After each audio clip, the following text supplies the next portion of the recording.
여호수아 1장 1절부터 9절까지 보겠습니다.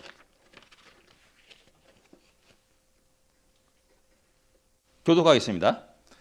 여호와의 종 모세가 죽은 후에 여호와께서 모세의 수종자 눈의 아들 여호수아에게 말씀하여 이르시되 내 종 모세가 죽었으니 이제 너는 이 모든 백성과 더불어 일어나 이 요단을 건너 내가 그들 곧 이스라엘 자손에게 주는 그 땅으로 가라.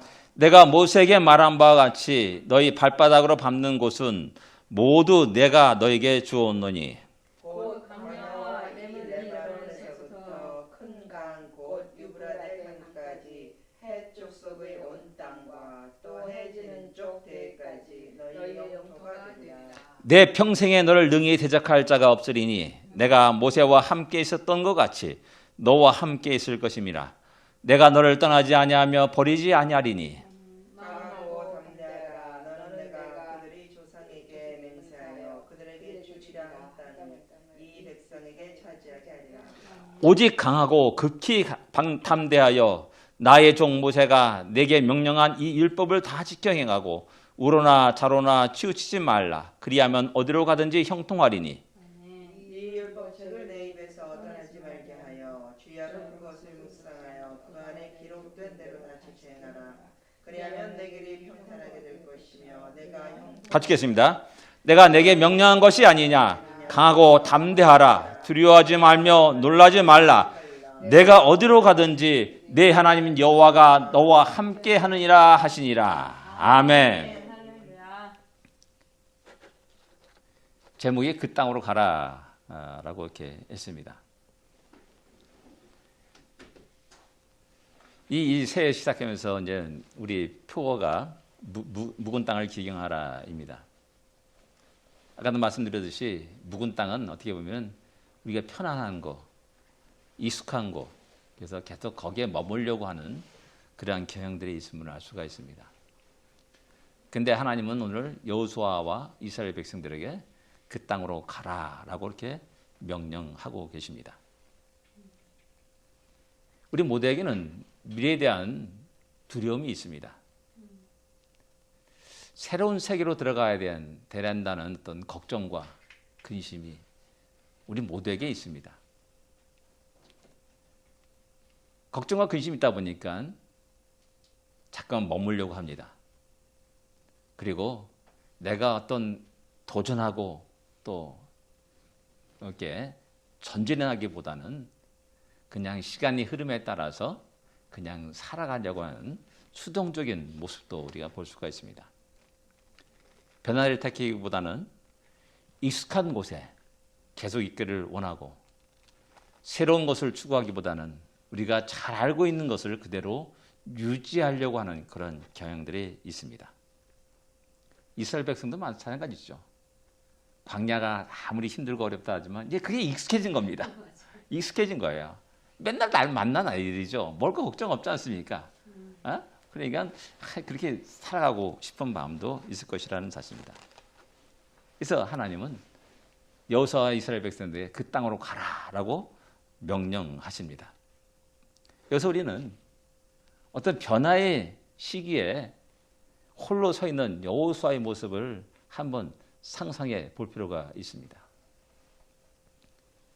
40년 동안 광야 생활을 이끌었던 모세는 이제 하나님 부르셨습니다. 그 사건으로 인해서 백성들은 40일 동안 그를 위해 곡하였다, 슬퍼했다라고 성경은 말씀합니다. 그리고 하나님은 새롭게 여호수아라는 사람을 새로운 지도자로 세우셨습니다. 지도력이 이제 모세에서 여호수아로 전하게 된 겁니다.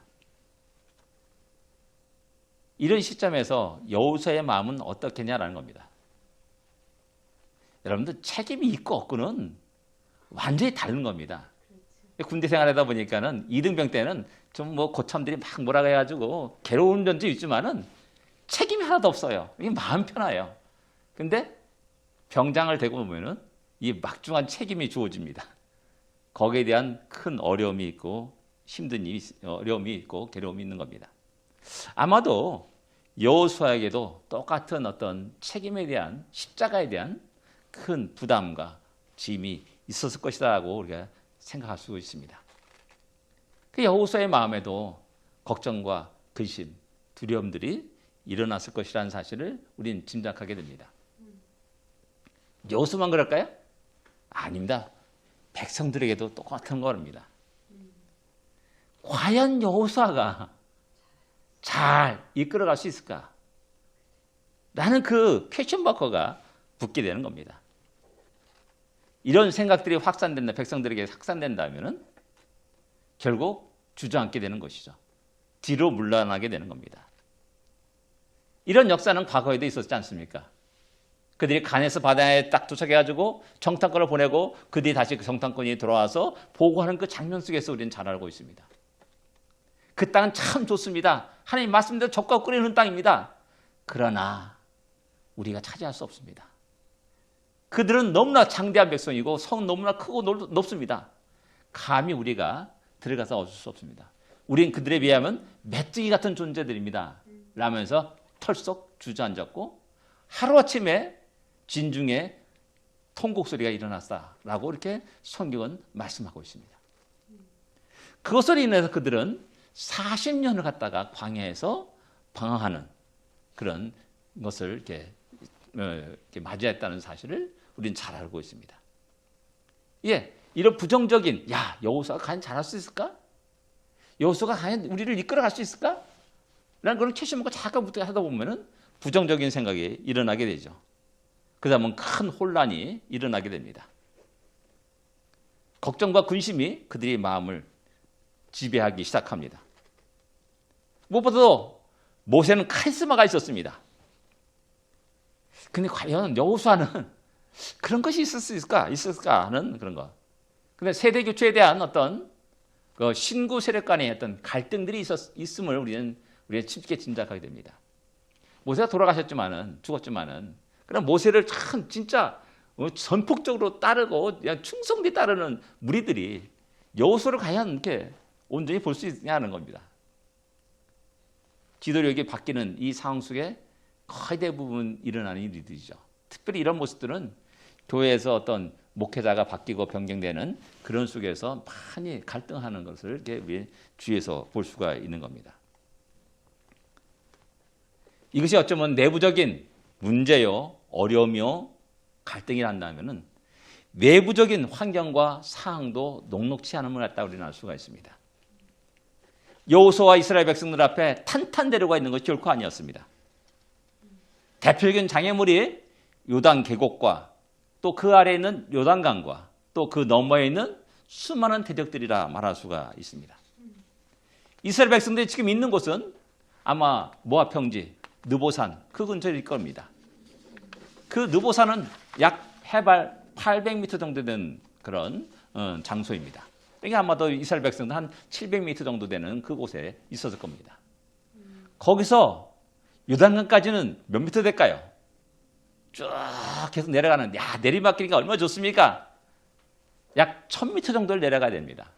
왜냐하면 사해가 해면 아래 400m 되는 지점이 있습니다. 요단강 아무래도 한 300m 그렇게 될 것이고 갈릴리 호수도 해면 아래에 있는 호수입니다. 이게 굉장히 낮은 곳으로 내려가는 것이죠. 약 1000m 정도로 가다 쭉 내려가야 되는 겁니다. 쉬운 일은 결코 아니었을 겁니다. 그 다음에 요단강은 또 어떻게 넣을 것인가? 배를 만들 것인가? 뗏목을 띄울 것인가? 라는 이런 물음들이 계속 일어나게 되죠. 구의 여리고성을 어떻게 공략할 것인가? 공략하면서 얼마나 많은 희생들이 있을 것인가?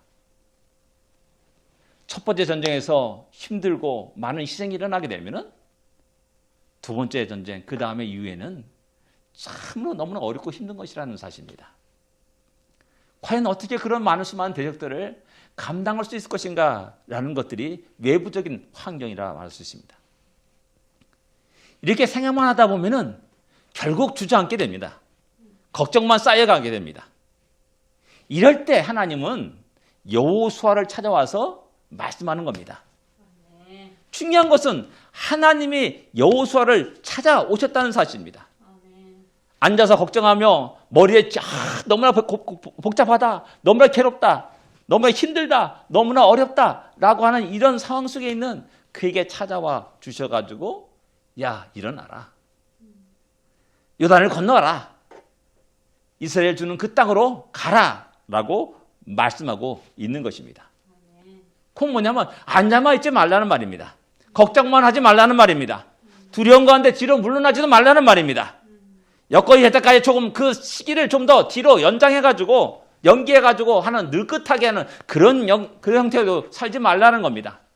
지금 당장 일어나서 움직여서 요단을 건너고 그 땅으로 들어가라 라고 여호수아에게 하나님은 말씀하십니다. 가나안 땅을 향한 행군은 멈출 수 없었습니다. 계속 전진하라고 하나님은 재촉하시는 겁니다. 여호수아, 너에게 부여된 그 책임을, 너는 지도자가 아니냐, 그 책임을 다하라 라고 또 말씀하는 겁니다. 몇 발짝만 걸어가면 그 약속의 땅에 이르게 됩니다. 몇 발자국입니다. 바로 눈앞에 보입니다. 그런데 걱정과 근심 속에 백성들과 여호수아가 빠져 있단다면 어떻게 되겠습니까? 두려움 속에 여호수아와 백성들이 그냥 슬퍼하고 괴로워하고 어려워하게 한다면 어떻게 되겠습니까? 이런 속에서 다 떨쳐버리고 뒤로 다 던져버리고 다시 일어나서 걸으라고 하나님은 명령하고 계시는 겁니다. 인간이 너무 한 생각에 몰두하다 보면요, 이게 잘못된 경우가 많아요. 이게 장기 봐서 떠오릅니다. 뭐 거기에 집중해서 다 생각하다 보면 진짜 엉뚱한 수를 둘 때가 많아요.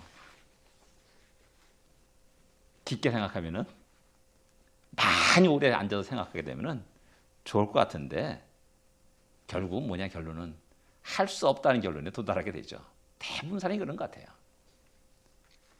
누가복음 14장 26절 33절에 보면은 자기 십자가를 지고 나를 따르지 않는 자는 능히 내 제자 되지 못하리라 하고 주님은 말씀하시면서 두 가지 이상한 비유를 말씀하십니다. 그게 뭐냐면 망대를 세우는 비유하고 어떤 전쟁에 임하는 임금의 비유를 말씀하십니다. 사람들이 망대를 세울 때 여러 가지 비용을 세웁니다. 근데 자기 가진 것이 어떻습니까? 얼마 없어요. 그럼 어떻게 됩니까? 아, 할 수 없구나 라는 생각 속에 포기해버리는 겁니다. 하다가 기초만 쌓고 다 완성하지 못하면은 사람들이 조롱하죠. 비난하죠. 그 비난과 그런 것이 걱정되고 두려워가지고 아예 시작도 하지 않는 겁니다. 전쟁에 있어서 마찬가지죠.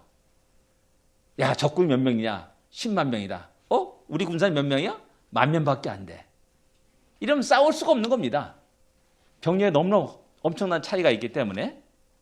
그 다음 어떻게 됩니까? 거기에 주님 말씀합니다. 가서 협상한다는 거죠. 적군과 타협을 하게 됩니다. 타협하는 건 참 좋죠. 근데 문제는 뭐냐면은 이 타협 속에 굴욕적인 타협을 한다는 겁니다. 굴욕적인. 내가 없다는 것, 적군도 뻔히 알 거라는 거죠. 자기들이 그 막강한 군사력을 총짓거려서 쳐들어갈 때 상대가 타협한다는 것은, 손을 내민다는 것은 뭐냐? 아, 당하지 못하는구나. 그러니까 아주 굴욕적인 협상을 시작하게 되고 그 협상을 받아들여야만 되는 것이죠. 깊게 생각하고 여러 가지 이것저것 좋은 사고를 다 따지는 결론이 그런 결론일 때가 많이 있습니다. 뭐 유학생 하는 것도 마찬가지죠. 한국에서 유학 올 때 다 한 학기 그 1년 생활비는 얼마고 등록금 얼마고 쫙 기다려봐요. 아, 돈이 엄청나게 모자라요. 이거 어떻게 하지? 다 대부분 사람들은 다 주지 않습니다. 근데 여기 오신 분들은 진짜 영감한 사람들입니다. 진짜 믿음의 사람들입니다. 예. 너무나 깊게 생각하면 주지 않습니다. 너무나 깊게 생각하면 포기합니다. 너무나 깊게 생각하면은 걱정과 근심이 그의 모든 삶을 지배하게 됩니다. 그러나 믿음의 사람들에게는 하나님이 계십니다. 우리 주님이 계십니다. 아멘. 그리고 날마다 순간순간마다 그 하나님은 우리에게 말씀하십니다. 아멘. 우리에게 말씀하십니다. 약속하십니다.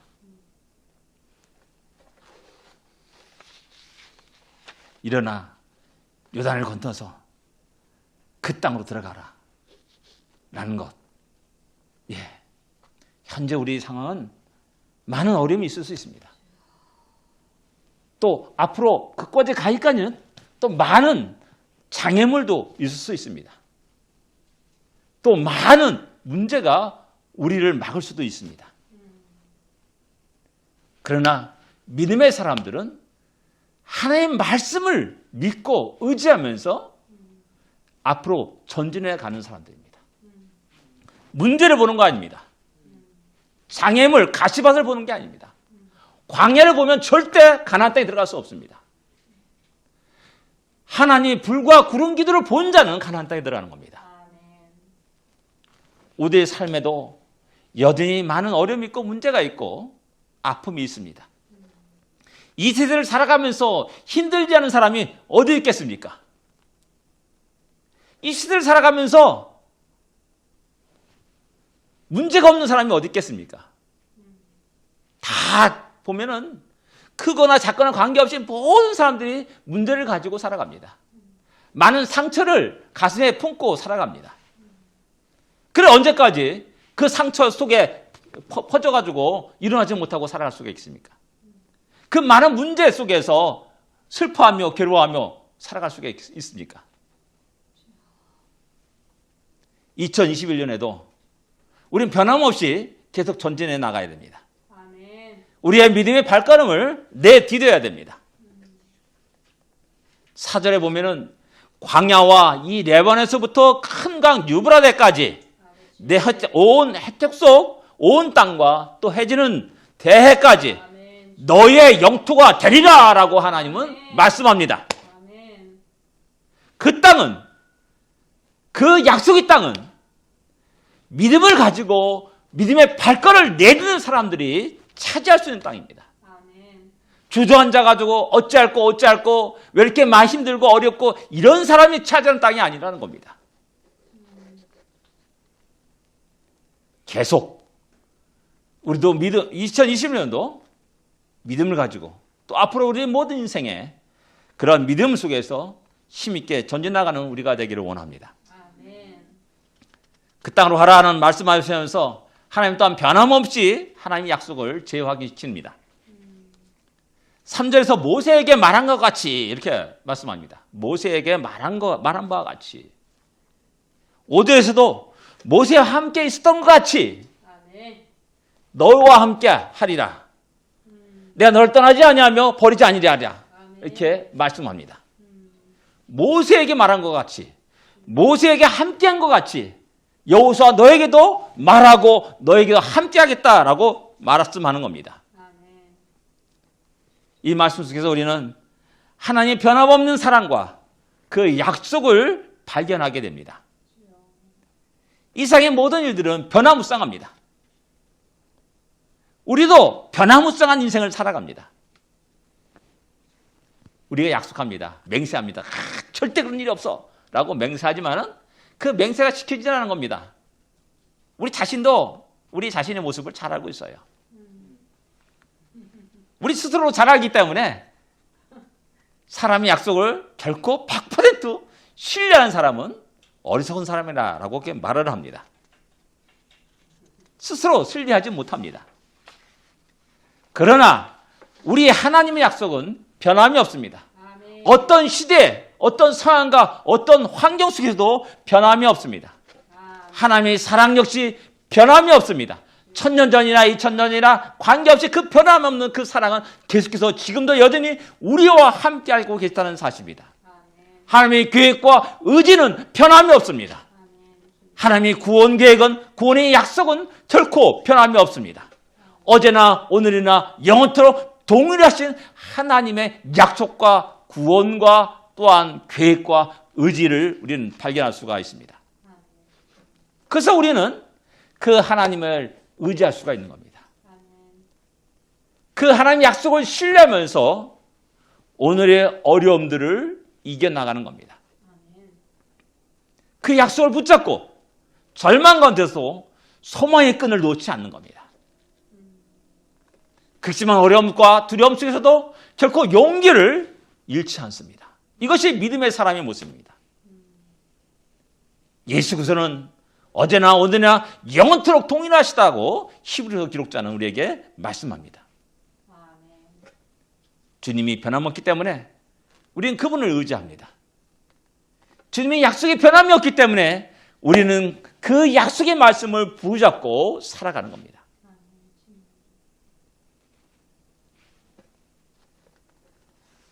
구원의 약속이 변함이 없기 때문에 우리는 다시 주님 앞에 나갈 수가 있습니다. 주님이 영원히 변하지 않는 분이시기 때문에 한없이 변하는 이 세상 속에서 그 주님을 굳게 붙잡고 의지하면서 살아갈 수가 있는 겁니다. 영원히 우리와 함께하겠다고 말씀하십니다. 그 때문에 우리는 결코 외로운 존재가 아니라는 사실을 또 깨닫게 되는 겁니다. 하나님의 위로와 격려가 있음을 또 이어서 우리에게 말씀합니다. 6절에 마음을 강하고 담대하라 라고 말씀합니다.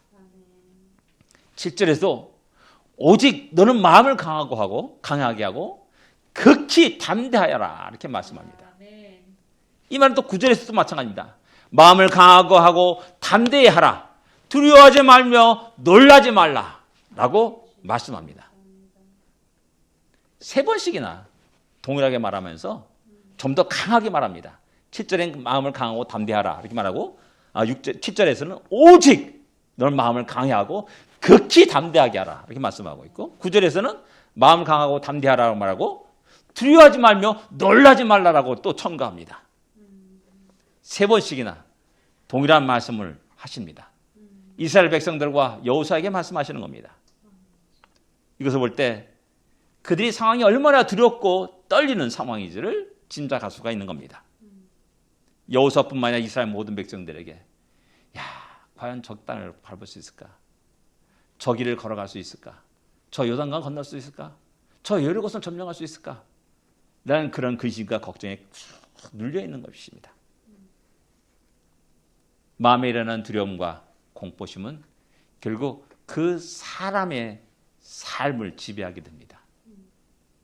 그 사람의 삶을 지배하다 보면은 그의 인생이 결정되는 겁니다. 하나님은 모세에게 약속하신 것 같이 여호수아에게도 약속하셨습니다. 이런 하나님의 약속은 지금도 변함없이 오늘 믿음의 성도들에게 동일하게 약속하시는 것입니다. 임마누엘, 하나님이 우리와 함께 하신다는 뜻입니다. 세상 끝날까지 함께 하겠다고 우리 주님은 말씀하셨습니다.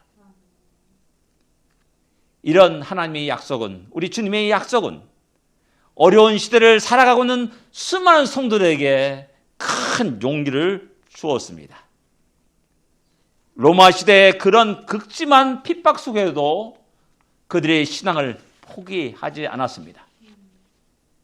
십자가 달려 들어가는 죽는 그런 극심한 처형을 받으면서도 예수를 부인하지 않았습니다. 불에 타 죽는 그런 극한 상황 속에서도 그들은 찬양하면서 자기의 생을 마감했음을 우리는 잘 알고 있습니다. 카타콤이란 지하 무덤에서 살아가면서도 그들은 찬양하며 예배 드렸음을 우리는 역사를 통해서 알 수가 있습니다.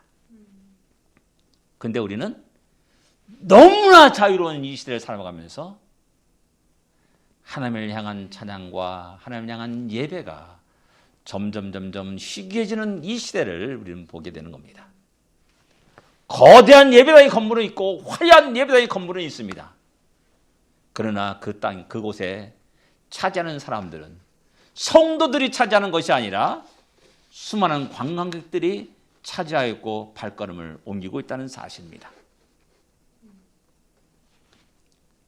대한민국은 어떻습니까? 나라가 멸망하는 그 상황 속에서도 복음으로 말미암아 새로운 소망의 싹을 발견하고 그들은 외쳤고 또한 교회를 세워갖고 복음을 전했습니다. 일제시대의 신사참배 아래서도 그들은 그 신사참배를 하지 않고 꿋꿋하게 자신의 신앙을 지켰음을 알 수가 있습니다. 6.25 전쟁과 경제적인 극한 상황 속에서도 교회는 희망의 메시지를 전하면서 대한민국의 참된 소망을 전했음을 알 수가 있습니다. 오늘날 코로나 시대를 살아가는 우리 모두에게도 이 약속은 변함없이 동일하게 우리에게 주어지는 겁니다. 이 하나님의 약속과 하나님의 음성을 들을 수 있는 귀가 우리에게 있어야 됩니다. 우리 성도들이요, 강하고 담대하십시오. 전능하신 하나님이 우리와 함께 하십니다. 이스라엘 구원하신 하나님이 오늘 우리에게 말씀하시는 겁니다. 이스라엘 백성을 40년 동안 광야를 생활하셔서 돌보셨고 인도하셨던 그 하나님이 우리에게 약속하시는 겁니다. 우리와 함께하며 우리를 떠나지 아니하며 우리를 버리지 않을 것이다 라고 말씀하십니다. 그러게 일어나서 그 땅을 향해 가라 라고 말씀합니다. 새로운 세계를 향한 도전입니다.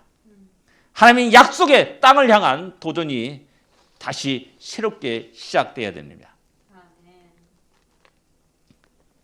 이 말씀에서 어떤 가장 중요한 것이 무엇이냐를 우리에게 또 말씀합니다. 8절에 보면은 이 율법책을 내 입에서 떠나지 말게 하며 주야로 그것을 묵상하여 그 가운데 기록한 대로 다 지켜 행하라 라고 말씀합니다. 그리면 내 길이 평탄하게 될 것이라 내가 형통하리라 말씀합니다. 그 땅으로 가는 길이 형통할 것이라는 말입니다.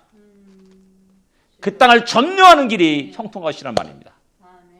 수많은 덱들이 있을지라도 그 땅이 가는 길, 그 땅을 점령하는 길이 형통할 것이라는 사실을 말씀합니다. 차지해서 뭐합니까? 계속 자자손 후손에게 물려주고 지키고 유지할 수 있어야 되지 않습니까? 바로 그런 모든 길들이 형통하고 평탄할 것이라는 사실을 말씀합니다. 우리의 인생길이 형통할 것이라는 사실을 우리에게 말씀합니다. 수많은 문제와 어려움들이 있더라도 우리의 인생길은 평탄하고 형통할 것이라는 사실을 말씀합니다. 어떻게 할 때? 주야로 그 말씀을 묵상하고 그 가운데 기록된 대로 다 지켜 행할 때입니다. 하나님은 이상한 명령을 하시는 겁니다. 저걸 앞에 두고 있는 상황입니다. 야, 더욱더 체력을 연마해가지고 또 군사 조직을 하고 그 다음에 또 열심히 훈련하여서 군사력을 증강시키고 그래서 대적을 물리치라라고 말씀하는 것이 아닙니다. 이 율법책을 내 입에서 떠나지 말라라고 말씀하고 있고 주야로 그것을 묵상하라고 말씀하고 있고 그 가운데 기록한 대로 다 지켜 행하라라고 말씀하는 겁니다. 요단을 건널 때 배가 있어야 됩니다. 뗏목이 있어야 됩니다. 무엇인가 도와 장비가 있어야 됩니다. 그걸 준비하라고 말씀하는 것이 아니라 이 율법책을 내 입에서 떠나지 말게 하고 묵상하고 지켜 행하라라고 명령하고 있는 겁니다. 수많은 성들이 자기 아들 앞에 있습니다. 공성장비를 준비해라. 커다란 나무를 베어가지고 성문을 부숴버려라. 라고 하나님 명령한 것이 아니었다는 겁니다. 우리는 세상 살아가면서 우리는 그 어떤 무기를 절대 무기를 갖기를 원합니다. 그래서 우리 열심히 공부하고 지식을 그냥 세상의 모든 지식들을 쌓아나갑니다. 돈도 모읍니다. 권력도 있어야 된다고 생각하고 권력이 있는 사람에게 빌붙어가지고 줄을 대가지고 살아가려고 하는 사람도 또 의외로 많습니다. 그럴 때 우리에게 의외의 기회에 들리는 말씀이 뭡니까? 하나님은 야, 가장 중요한 거 이 율법절을 내 입에서 떠나지 말게 하라. 주야로 것을 묵상하라. 그리고 그 가운데에 기록된 대로 다 지켜 행하라. 라고 말씀하는 겁니다. 그것이 너의 길이, 너의 인생길이 형통하고 평탄하게 할 것이라는 사실을 우리에게 말씀하는 겁니다. 우리 생각과 하나님의 생각은 완전히 다릅니다. 우리의 방법과 하나님의 방법이 완전히 다른 사실을 우리는 알 수가 있습니다. 한번 도전해 보시기 바랍니다. 주야로 그 말씀을 묵상하는 2021년이 되기를 원합니다. 아멘. 그리고 그 말씀을 지켜 행하는 우리가 되기를 원합니다. 아멘. 묵상한다. 열심히 연구하란 말입니다. 덮어놓고 제가 늘 얘기하는 게 뭡니까? 덮어놓고 믿지 말라. 펼쳐서 읽어라. 그리고 하나하나 자세히 읽다 보면은 참 오묘한 것들을 많이 발견하게 됩니다. 그러나 묵상한다는 이 말씀은 지식으로만 멈춰서는 안 된다는 말입니다. 이 말씀이 나의 삶의 현장 속에서 어떻게 적용할 것인가를 갖다가 고민하면서 살아갈 것을 이야기하고 있는 겁니다. 하나님의 말씀은 공허한 말씀이 결코 아닙니다. 2000년, 3000년, 4000년에 기록된 이 말씀이 오늘 이 시대도 변함없이 우리의 삶의 현장 속에서 적용해야 될, 지켜야 될 말씀이라는 사실입니다. 살아있는 말씀입니다. 역사하는 말씀입니다. 이 말씀을 지극히 사랑하면서 2021년을 승리하는 우리가 되어야 됩니다. 2021년 진정 하나님의 말씀을 인도를 받는 한 해가 되기를 원하고 우리 인생이 되기를 원합니다. 2020년은 진정 하나님의 말씀의 지배를 받는 그런 한 해가 되고 우리의 앞으로 인생이 되기를 원합니다. 우리의 모든 삶 속에 하나님의 말씀이 우리의 삶의 원칙과 기준이 되어서 토대가 되어서 우리를 든든히 세우는 그러한 놀라운 일이 있기를 원합니다. 이 말씀을 주야로 묵상하고 또 기록한 것대로 지키고 행할 때 하나님은 우리의 인생 속에 평탄함과 형통한 복을 허락하여 주실 것입니다. 아멘. 이스라엘 백성들이 그 말을 믿고 나갔고 또 그들은 그 땅을 차지했고 그 땅에서 지금까지 살고 있음을 성경은 우리에게 이야기해주고 있는 겁니다. 기도하겠습니다.